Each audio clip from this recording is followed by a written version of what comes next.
Did you know that there is a battle going on over your mind? Like there is a war that is being waged and a war that's won and lost every day when it comes to the way that we think. Every day we're reacting to what our brains believe is true, even when it's not. How many of you know that there's a battle going on around you?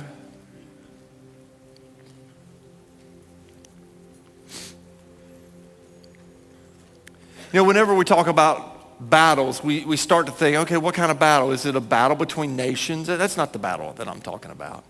Although there's battles going on. It's not even a battle between Republicans and Democrats. That's not the battle that I'm speaking of. It's a different battle. It's not even the battle that you had between you and your spouse on the way to church today. Remember that battle? Y'all still not speaking. Come on, turn around and look at each other. Say, I'm sorry. But it's not that battle. That's not the battle. That's not the battle that I'm talking about. The battle that I'm speaking of is more personal than that. It's the battle over your mind. Did you know that? Did you know that there is a battle going on over your mind? Like there is a war that is being waged and a war that's won and lost every day when it comes to the way that we think. Every day we're reacting to what our brains believe is true, even when it's not. And we're vulnerable. Like this is the place right here where we're the most vulnerable. Let me ask you, what are you doing to protect yourself? What is it? What are you doing to protect yourself? We protect ourselves. You realize that, right? I mean, everything we do in life pretty much is about protecting ourselves. We hold people far off because we try to protect ourselves. We quiet down, we retreat because we're trying to protect ourselves. When we go home, what do? We let the garage door down, we lock the doors, we turn the alarm on. Some of you have cameras that surround your house, like you can see everything that's going on. Why do you do that? You're trying to protect yourself. We have all these mechanisms set up to protect ourselves, except when it comes to the way we think, to our minds. We're in week 3 of a series that we're calling The Reset, where we are focusing on resetting our life this year. And we've said it like this, like all of us here want to have the best year of our life. I don't know of one of you that doesn't. And in order to have the best year of your life, you need to have the best year of your life spiritually. I mean, that's pretty much it. Have the best year spiritually. And so that is our focus. And if you've been around a long time, I want to tell you the direction that we're going to go today. It's not one of these things where you're going to just flip a switch and the light's going to come on and it's going to stay on. It's like one of these things that you're going to have to wrestle with. What we're going to discuss today it's not an easy fix. It's going to take practice. It's going to, you're going to have to build some habits. You know, you're going to have to work out a little bit. I invite you to follow along with the message, okay? If you have our app, I know I say this all the time, so I'm just going to illustrate it to you because some of you barely can turn your phones on. I get that, okay? So if you have an app, the Lyft app, just open it up. And here's the really cool thing. When you open it up, you're going to see at the very top of the app, E-Man's handsome face. Now, he gets that position because this is his, he's been here a year, all right? But if you just, it says, welcome to the Lyft, and it says this. It's so interesting. Everybody asks, what's your set list? It's right here. It says, find our set list. This is cool. Service information and message notes. And if you click that, then it's going to pull up a page that you can follow along with the service. Like you can actually, you could actually see the set list. You can actually work your way down and follow along with today's notes. Really cool. And they're fill in the blank. And so go to your notes, and I want to give you the key thought. The key thought for today is simply this. If you want to change the direction of your life, start by changing the direction of your thoughts. That's where it starts. You want to change the direction of your life, it starts right here. Today we're going to look at some portions of Scripture, and the writer of these portions of Scripture is a guy by the name of Paul, and I just think he's a mastermind. Like he knows how to fix his thoughts, Scripture says. He would use those words, fix. He knows. And you're going to see this as we work our way through this. I'm going to read you one portion of Scripture. It comes from Romans chapter 8, just to get us started. Romans chapter 8, verse 5 and 6 says this, "For those who live according to the flesh set their minds on the things of the flesh. But those who live according to the Spirit, they set their minds on the things of the Spirit." So if you notice, there's two paths here. There's the path that moves towards the flesh. There's the path that moves towards the Spirit. Then in verse 6, he says, "For to set the mind on the flesh is death, but to set the mind on the Spirit is life and peace." So the flesh leads to where? Death. Like the flesh, when you hear the word flesh, it's bad. Just think bad.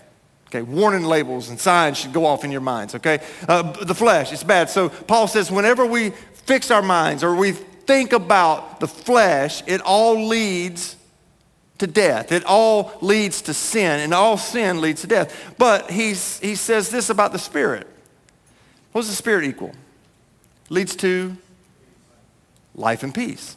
In the Greek, it would be the word zoe. Okay, it's an abundant life. Like it's more life than you could ever imagine. So Paul, he distinguishes these two ways of living, and that's really what we're wrestling with. We're really wrestling with, where do we put our thoughts? Where do we put our mind? Because so many of us, we will fix our mind on the things of the flesh. And can I get a witness? When we do this, we just mess things up. It just gets really crappy when that happens. So what we want to do, we want to turn our mind on the things of the Spirit. When we change the direction of our thoughts, life seems to change. Let me ask you this. Where are your thoughts leading you?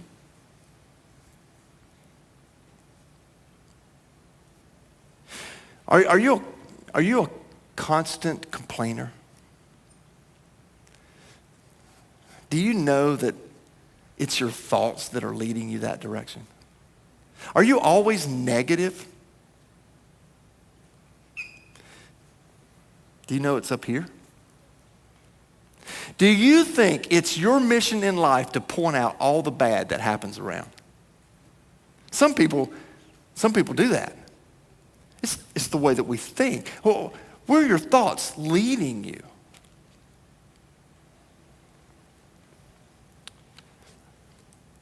Is it leading you towards an inappropriate relationship? Is it your thoughts that are causing you to blame your spouse? Are they leading you away? Like, are you starting to split, starting to separate? Is it your thoughts that are leading you that way? Are your thoughts leading you towards the pornography? Paul says when we set our minds on things of the flesh, that's the direction that we go. We're here today just to ask God to redirect our thoughts. I've entitled today's message, What If Your Thoughts Changed? Like, I just hope you'll wrestle with that one for the next few moments. Like, what if I could just change what I'm thinking? Just to move on a little bit, in Romans 12, Paul begins to talk about our minds, and he talks about renewing our minds. Listen to what he says in Romans chapter 12, verses 1 and 2. He says, I appeal to you, therefore, brothers, by the mercies of God, to present your bodies as a living sacrifice, holy and acceptable to God, which is your spiritual worship. Do not be conformed to this world, but be transformed by the renewal of your minds, that by testing you may discern what is the will of God, what is good and acceptable and perfect. Now we read this and we go, okay, so Paul, what are you doing? He's writing to the Roman church. He's writing to a group of people who have this way of thinking, like they're locked in, they're trapped into this way of thinking that's really impacting the way that they live. They walked and lived by this philosophy called the Platonic philosophy. Or they believed in what is called Platonic dualism. What they thought is that they thought that you could separate the soul from the body. They thought that the soul was good, but the body was bad. And so the way this affected the way that they thought is it affected the way that they lived. And so they would just live any old way.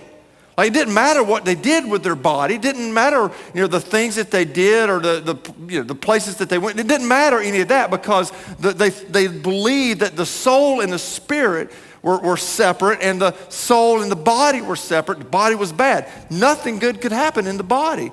And so it just freed them up to live any old way that they wanted to live. And so that's why Paul says to them, no, present your bodies as a living sacrifice. It would have been like, it would have caught them off like, what do you mean? Our bodies are not holy. Our bodies are like they're corrupt. Paul, he's trying to help them to change the way they're thinking. He's saying to them, hey, God wants all of you, not just your soul. He wants your body. He wants the whole thing. Paul says, do not be conformed to this world. He's trying to change the way that they're thinking. They were stuck. How many of you know that sometimes we get stuck in the way that we think? Some of you, you're stuck right now. You're stuck. You're politically, you're stuck. You're stuck over what matters most, and so you're always pursuing something that, if you really examined it, it's probably not the best thing. We get stuck in the habits. The way that we form habits is we keep thinking about it. We create these mental pathways. We get stuck. And if you want to change the direction of your life, it starts by changing the direction of your thoughts. Paul says, be transformed by the renewing of your mind. I like that word transformed. It's the Greek word metamorphoo. I'll say it one more time. Metamorphoo. It's where we get our word metamorphosis from. So when he declared this, be transformed by the renewing of your mind, what he was saying to them and what he's saying to us is to change into another form. A complete change must happen. It's the when you see a transformation of what do you call those things? A butterfly turns into what? A caterpillar. What does the caterpillar do? A caterpillar spins a little cocoon, and then sometime later, it pops out into this beautiful butterfly. What's happened? There's been a metamorphosis that's took place. That's what we're to do in our thinking. Paul is saying there's to be a metamorphosis. There's to be this completely different, a whole nother change that's happening, another form to take place. And Paul understood this. He understood what it meant to change the direction of your thinking. Who was Paul before he was Paul? He was Saul. And if you know anything about Saul, Saul hated the church. Saul was an evil man. Saul, he tried to kill, take down the church. He would lock up Christians and have them murdered. He hated Jesus until the time come that he had a face-to-face with him and a metamorphosis took place. He was transformed. We see that when it says be transformed, it's a present imperative verb there. And what that means is it's not, this is the reason why I said that there won't be just a switch that happens where we flip it on and we got this. What Paul means is there is a continual transformation. It never stops for us. He says be transformed. We're always going to be wrestling with our minds, but keep doing it, keep fighting. Paul was a master. All he dreamed about was just going to Rome and preaching to Rome. But instead of preaching to them, he finds himself being locked up by them. Instead of being a preacher, he's a prisoner. We know from different passages of Scripture that he would write from the prison. And one of those passages, one of the texts that I'm going to read to you in just a second is from Philippians chapter 1. He wrote to the church there. And we read this because you can capture this idea of just how he managed his thoughts. I want you to look at this. Chapter 1, verses 12 and 13 says this. I want you to know, brothers, that what has happened to me has really served to advance the gospel, so that it has become known throughout the whole imperial guard and to all the rest that my imprisonment is for Christ. Like you read this and you go, whoa, hold on a minute. That's crazy. He's locked up in prison. And he's writing to this group of people. He's writing to this church and he's saying, listen, this thing is actually not a bad thing. There's some good going on, which proves a point. I want to give you just a thought that I hope you'll carry out of here today. And it's this: a small change in how you think can make a big difference in how you live. That was Paul. Paul, most people would look at this situation and say, this is bad, but not Paul. He's like, I'm not the prisoner. They keep saying I am, but I'm not the prisoner. No, they are. You know, about every 8 hours, a different Roman guard would come in and they would be chained to Paul. And he's thinking, this is good. Like, I got the most influential people around. They're chained to me and I got a captive audience. I'm going to preach to him about Jesus. That's what he was doing. 24 hours a day. He always had a guard there. And Paul had this ability to look at this situation and go, I'm not the prisoner. They are. For 2 years. That's an amazing way. Just a small change in how you think can change the way you live. It happened for him. He's like, the gospel is moving forward. People's faith are increasing. Paul, he could do nothing to change his situation except change the way he thought. There's some of you. You can do nothing to change the situation except change the way you think. A small change can make a big difference in how you live. How would the direction of your life change if your thoughts changed? How would it?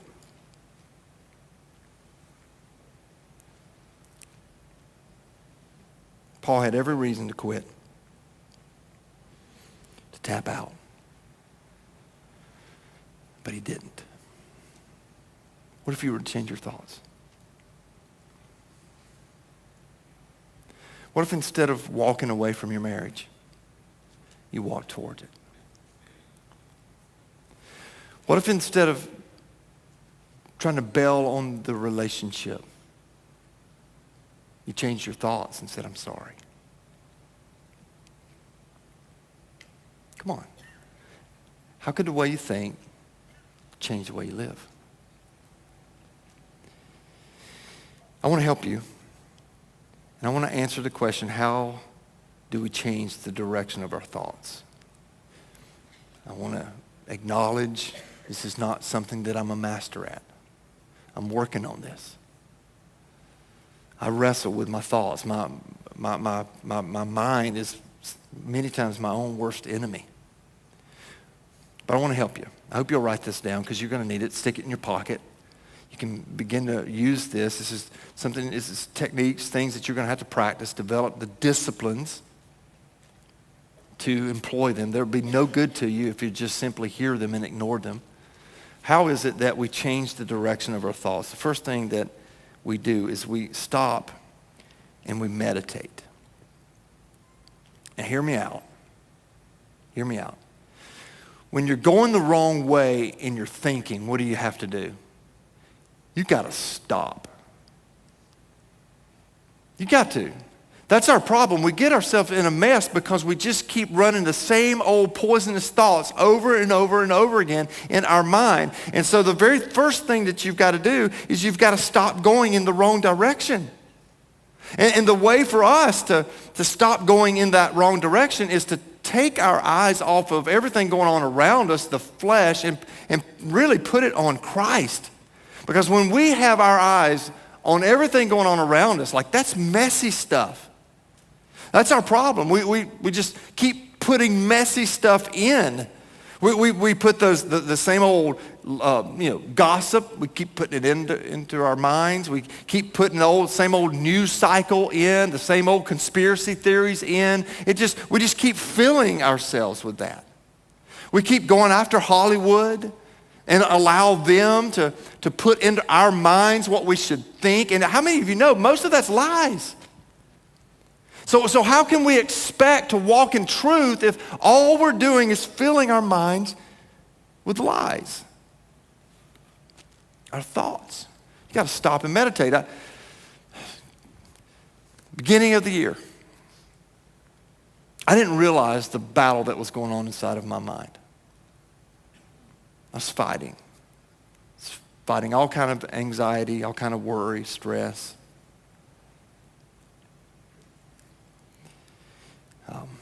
It was a Monday night. My family and I, and my wife and my youngest daughter, we went over to some friend's house for dinner. And on the way there, I just mentioned to them, hey, listen, I don't want to be over here long. I don't want to be out all night. And, yeah, sure. No problem. And we go to dinner.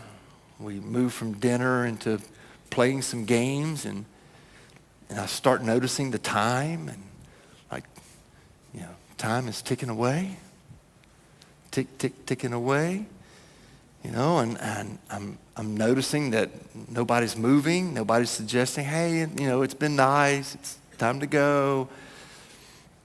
And I was having this battle inside of me, so much so to the point where finally I stood up and we got to go. We got to go. And there was a lot more than that. It was very rude, and I didn't mean to be rude. I wasn't trying to be rude, but I was wrestling in my mind. I got to go. I've got all this stuff going on. I got to go home. I got to get into bed because tomorrow's an early day, and I got all these things that I'm thinking about. I got a new series to start, and all this.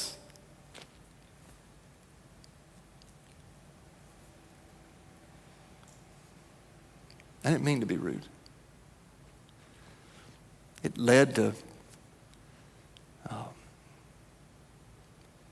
just embarrassing my wife, my daughter, just not good. Preacher Lance.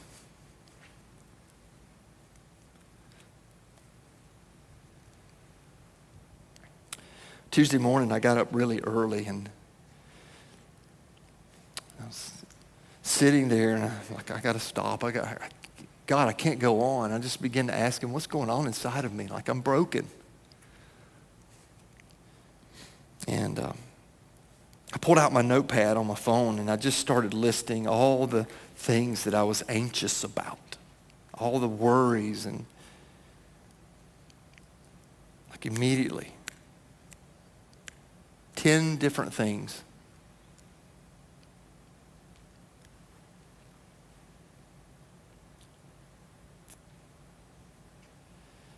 You got to stop and meditate. Had I not done that little exercise, I would still just be fighting those things. Because here's what happens when you stop and meditate. You got to do the next step in the process, and you got to pick a new thought. Like you have to. You got to pick a new thought. You can't just keep the same thought. And that Tuesday morning, what began to happen inside of me is I began to pick new thoughts. God began to give me new thoughts that I could place in my life. This is so important. You can't keep carrying the old thoughts around. Paul was a master at this. Paul, he could have kept the old thought. He could have kept thoughts like us. What would we have done? We would have sent the group text, right?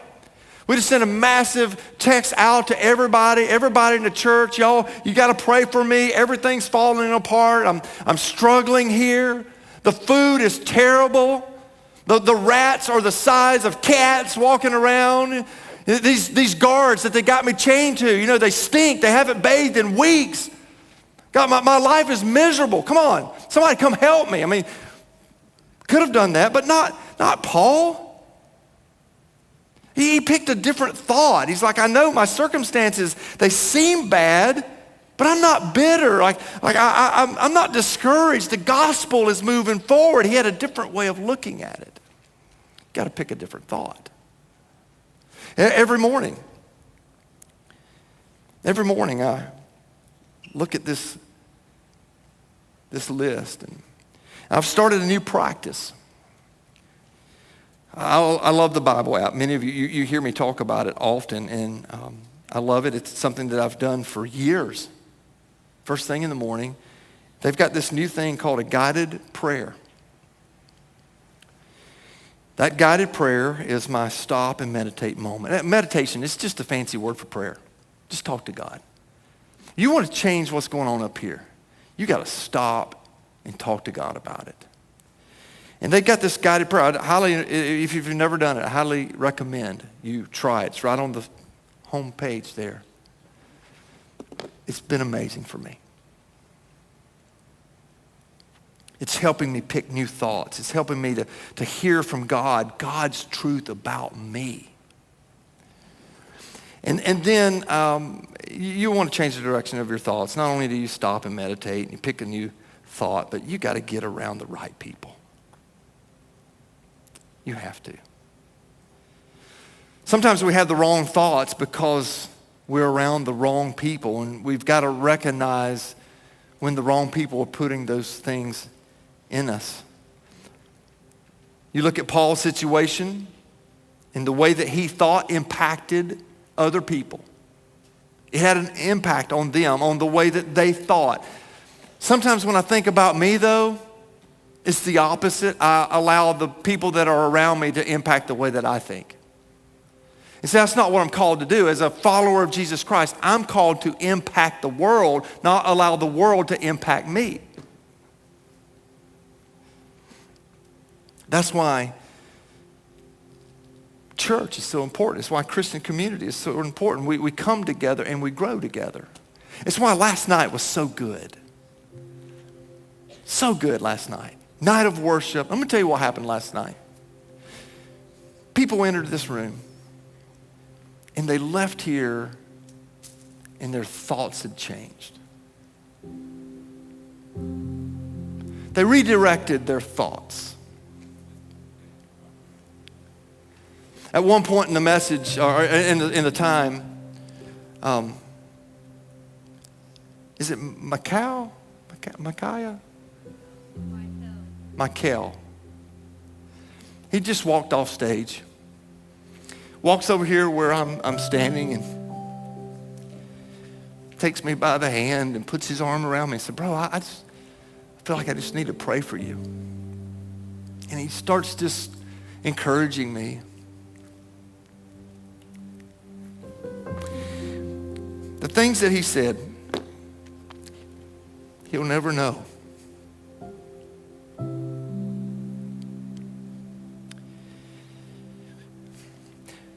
But every word that he said dealt with the number one thing on my worried about list. You got to get around the right people. You never know what's going to happen in this place. When you walk in and you're carrying the weight on your shoulders and you think you're not good enough, you think nobody loves you, you're thinking there's no way I'll make it. You never know what's going to happen when you walk in here. You never know who God's going to send your way. You never know. You got to get around the right people. It will begin to impact the way that you think. Yesterday, Andrew and I went to the hospital to visit our uncle there, and we're in the room with him, and before we left, he's like, hey, you got to come pray for me. And I'm like, yeah, sure. I'll pray for you. As we were walking out the door of his room, we're at the new hospital in Stallings. Beautiful place. Across the hallway, this man runs out of the room, shouting at me, Pastor Lance. It's like, hey, man, it's like, I'm sorry, I haven't seen you in a while, haven't been to church, but we're here, and he just goes on and on. Man, would you come in and pray? Would you come in and pray? My wife is here. She just found out she's got cancer. And it's everywhere. It's in her throat. It's in her back. It's in almost all of her organs. And she just had found out. And I walk into this room, and like you could just tell there was. It's one of those situations where, you know what God did? God sent the right person there. I'm telling you that because you got to have the right people in your life. There are going to be moments when you know everything's going to fall apart on you, and you need the church. You need people to pray for you. So today, I'm just calling you. I'm asking you, what is it that you're going to change? Like one small change that can happen this year that can make this the best year of your life spiritually. What is it? What is it? One direction that you could turn that would change everything. For some of you, it might be that, you know what you're going to do? You're going to save your marriage. You're not going to let the enemy take your family down. You're going to realize today that it doesn't just stop with you, but it passes on to your kids. You're going to fight. You're going to have a change in mind. There's going to be this bad habit that you keep walking towards. Every few days you find yourself there, and you're just in this space that, like, I don't want it. I don't like the way that it makes me feel. I don't want to be here, and you can't figure out how to get out of it. Your mind's going to change today. You're gonna. There's a metamorphosis that's going to take place. Like everything's going to change. What is it? One small thing. You're going to worry less. You're going to be less anxious. You're going to turn away from that relationship that you know is wrong, and you're going to walk away from it. What is it that's going to change your life spiritually? You got to take that step, church. You got to take it today. You got to take it today. I'm going to ask you, if you will, everyone, just stand to your feet for just a moment. Go ahead, stand to your feet. It's time for a change. It's time to press the reset button on our life. Some of us, we've been carrying around these thoughts way too long. We've gone unguarded. There's no protection there. You got to put it in play today. You got to stop. You got to meditate. You got to develop that discipline. You got to replace the thought with a new one. You got to replace it. You got to get around the right people and stay around them. Come on. Come on, I'm trying to stretch you here. I'm trying to stretch you. Will you bow your heads? I wonder, who is it that needs to reset their mind? Just needs to reset their thoughts? Like the thoughts that you have, they're just messed up, and you need to reset it today. Who is it? If you're here and you need to reset your thoughts, just raise your hand. Come on, get honest. Just raise your hand, yeah. You can put your hands down. Maybe there's some of you that you're here and the thought that you're wrestling with is this one. You're wrestling with the fact that, yes, there's a God out there, but you don't think that he could love you. You're wrestling with the thought that if I give my life to him, then man, there's no more fun. I can't do it. Let me help you with something? You can't do it. There is nothing that you and I could ever do to save ourselves. That's why it took Jesus. He was the only one who was sinless, perfect. There is nothing you can do to be made right with God. If there had been, then God would not have had to give his son Jesus. And so I wonder today, is there somebody here that needs to turn around, to have a change of mind, a change of thought, to say, I need Jesus. I need him. There's never been a time in your life when you surrendered your life to him. Come on, why don't you say yes to him now? Like right now, you're like, okay, Pastor, I don't know how to do that. It's simple. Just call on his name. His name is powerful. His name, if you just shout his name is so powerful. If you just say, Jesus, just say these words, dear Jesus, I believe in you. Jesus, I know that I'm a sinner. Go ahead, tell him that. I know that I'm a sinner. And today, I'm turning from my life of sin. I'm turning from my life of sin to a life surrendered to you. I'm saying yes to you, Jesus. I'm having a change of mind, a change of thought. I'm saying yes to you. I'm all yours. Go ahead, tell him. Tell him, I'm all yours, Jesus. I'm all yours. Let me tell you what just happened. If that was your conversation with Jesus, he just stepped out of heaven and right into your heart right then. Like the amazing change that just took place. Like the best year of your life, it just started today. And if that was your prayer, if that was like your conversation with him, I want to invite you to do something. Come on, you got to tell somebody. You got to tell somebody. It starts right now. If you just prayed that prayer, if you just said yes to Jesus, wherever you are, would you just lift your hand? Just lift it up. I'm not going to come out there to you, but I just want to know. Go ahead. Lift it up. Hold it up. Yeah, hold it up. Hold it up. Declare it. I said yes to Jesus. Go ahead. I see it back there in the back. God bless you. Come on, raise it up. God bless you. Thank you. Those of you that are on the other side of a screen, raise your hand. There's hosts that are there. If you're an online church, you can click the little hand raised emoji. You can follow the chat room, the links that are there. You got to tell somebody. You got to declare it because it's the best thing. It's the best decision. All of us, God, I pray that you would change the way that we think, change our minds. We're so unprotected. So we're asking you today to move in our hearts like only you can, like only you can. Would everybody just look at me right now? Listen, we're gonna sing, and here's what we're gonna do.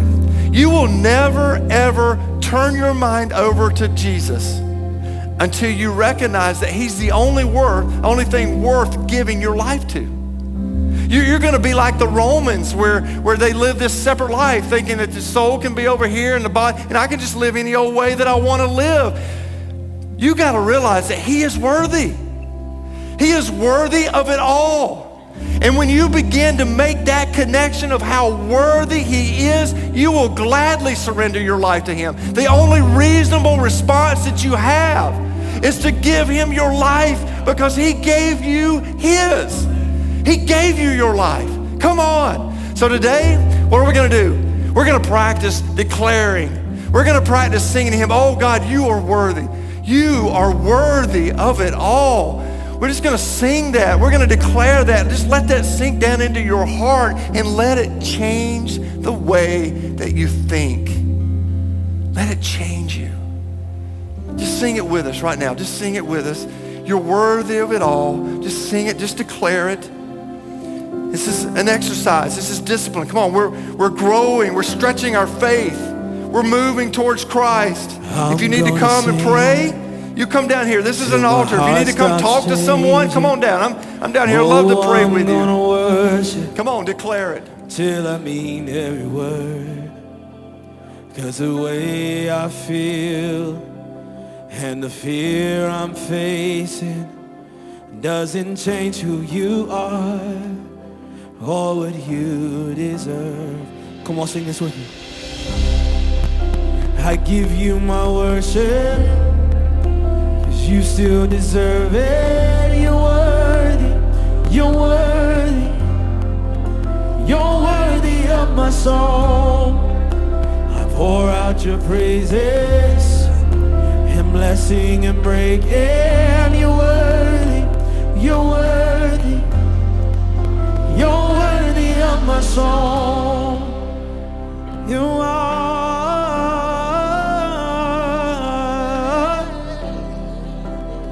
Yeah.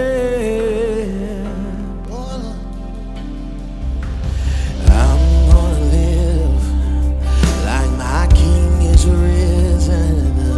Gonna preach to my soul like you already won.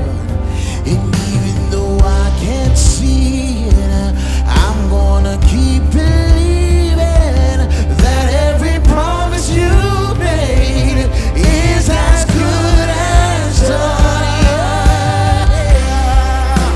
I give you my worship, 'cause you still deserve it. You're worthy, you're worthy, you're worthy of my song.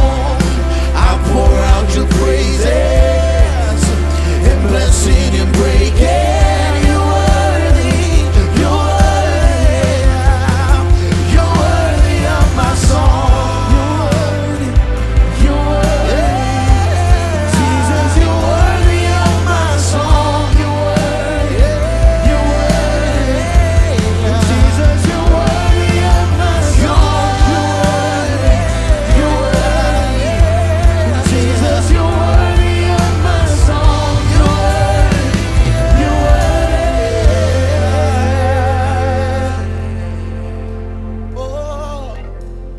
When I sat by that hospital bed, you were worthy.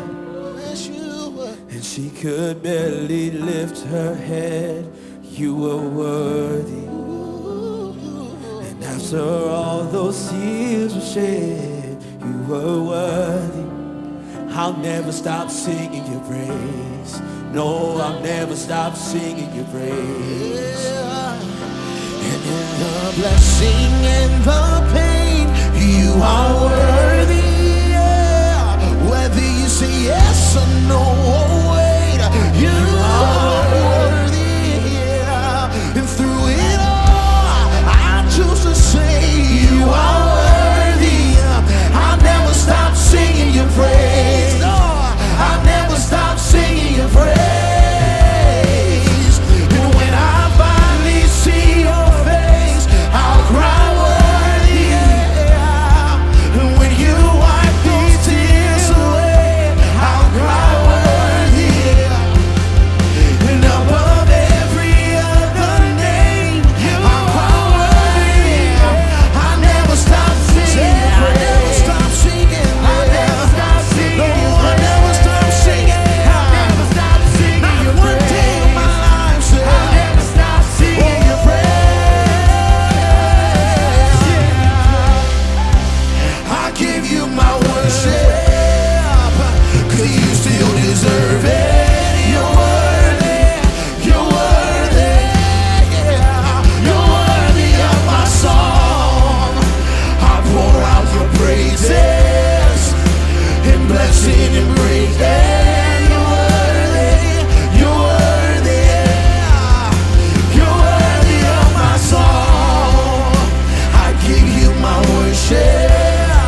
sing that with me.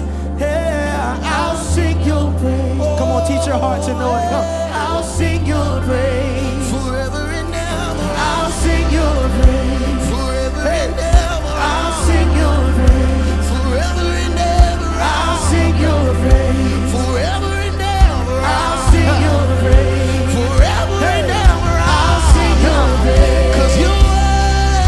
I'll sing your praise 'cause you are there. I'll sing your praise. You're the King of glory. I'll sing your praise. You are there. I'll sing your praise forever and ever. I'll sing your praise. Yeah, forever and ever. I'll sing your praise. I'll sing your praise. I'll sing your praise. Come on, keep singing it. I'll sing your praise. Oh, I'll sing your praise. His praise will be in my mouth. I'll sing your praise. No matter what I'm facing today. No matter what my marriage looks like. No. I'll sing your praise. No matter what my bank account looks like. I'll sing your praise, Jesus. You're faithful. You're worthy. You're holy. We love you, Lord. Somebody open up your mouth and give the praise. Yeah. We'll sing your praise, Jesus. We'll sing of your goodness, Lord.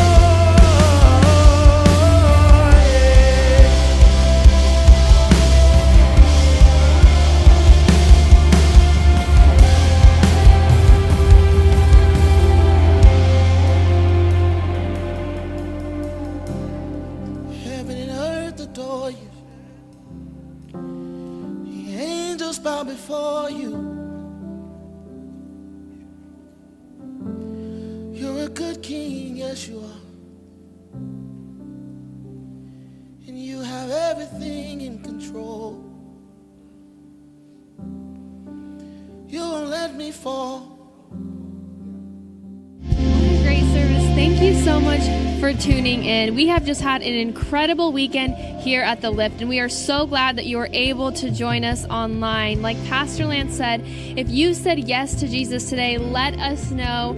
Text the number below me and let us know so we can guide you through next steps, so we can pray for you. And we are actually baptizing next Sunday, so we would love to get you baptized. Go ahead and scan the QR code for more information.